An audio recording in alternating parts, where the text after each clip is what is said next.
In the grand ballroom of the Silvercrest estate, golden chandeliers shimmered like stars caught in crystal.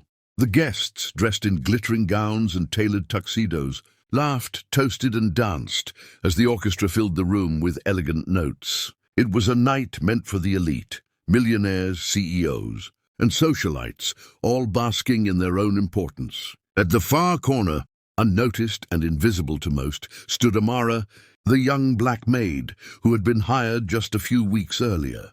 Her hands were folded neatly before her white apron. Her gaze lowered as she tried to ignore the sting of the whispers and laughter that seemed to follow her wherever she went. But tonight, fate had something extraordinary planned for her, something that would turn humiliation into triumph and shock everyone in the room. The host of the evening, Mr. Leonard Kensington, was a man of power and wealth. Silver-haired, charismatic, and used to being admired, he had everything except humility. When he noticed Amara standing quietly near the refreshments table, his smirk widened. "Ah, the help seems so nervous," he said loudly enough for everyone nearby to hear. Laughter rippled through the guests.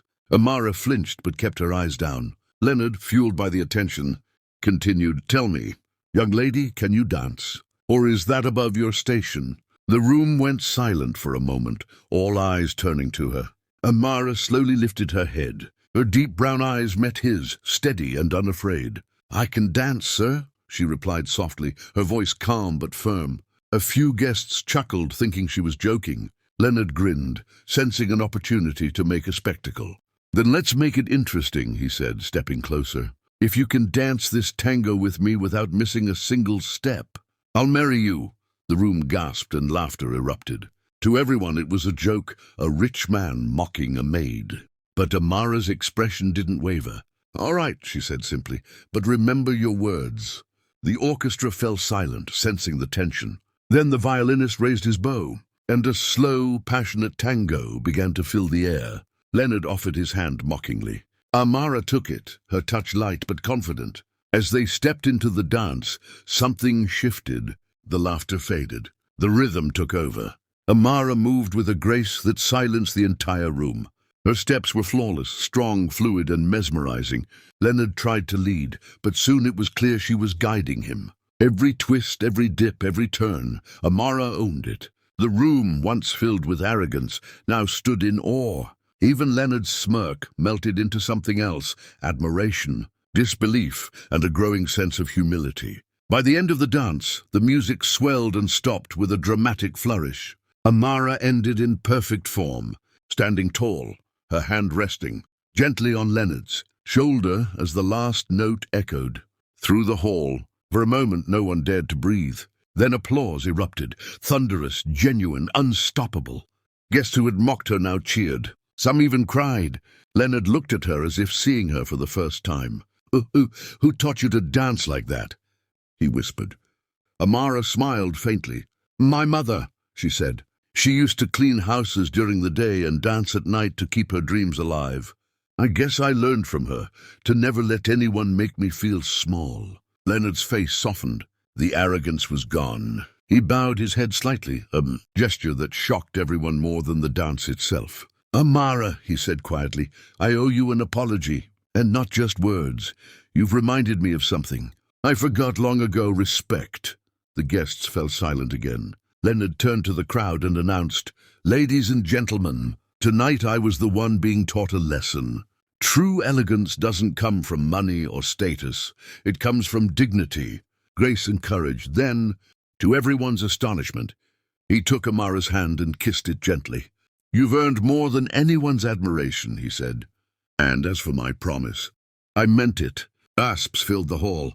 Some laughed nervously, others stared in disbelief. "He can't be serious," someone whispered. But Leonard's eyes held no trace of mockery. He was completely sincere. "If you'll allow me," he continued, turning back to Amara, "I'd like to know you, not as a maid, but as the woman who reminded me what real class looks like." Amara looked at him for a long moment, then smiled softly. "You don't need to marry me to prove that, Mr. Kensington," she said. "Just treat people with the same respect you expect." Her words struck deeper than any scolding could. Leonard nodded, humbled. The next morning, News of the dance spread across social media. The video of the maid who danced the tango went viral, capturing millions of hearts. People everywhere praised Amara's poise, strength, and talent. Offers came flooding in, from dance schools, TV interviews, and even major companies that wanted her story to inspire others. She became a symbol of dignity and perseverance, showing the world that no matter your uniform or background, your worth is never defined by what others see, it's defined by what you carry inside. Weeks later, Leonard visited her again, not as a millionaire trying to impress, but as a changed man. He sponsored a community arts foundation in her name, helping young women like her follow their dreams. Amara accepted with grace, continuing to dance, to teach, and to inspire. And though she didn't marry him, their story became something far more powerful, a lesson about respect, humility, and the courage to stand tall even when the world tries to make you bow. And as the screen fades to black, the voice echoes, "Never let anyone decide your worth. The power to rise above lies within you." If you loved this story and want to see more powerful, emotional tales that touch the heart and inspire the soul, don't forget to like, share, and subscribe to our channel. Your support helps us keep creating stories that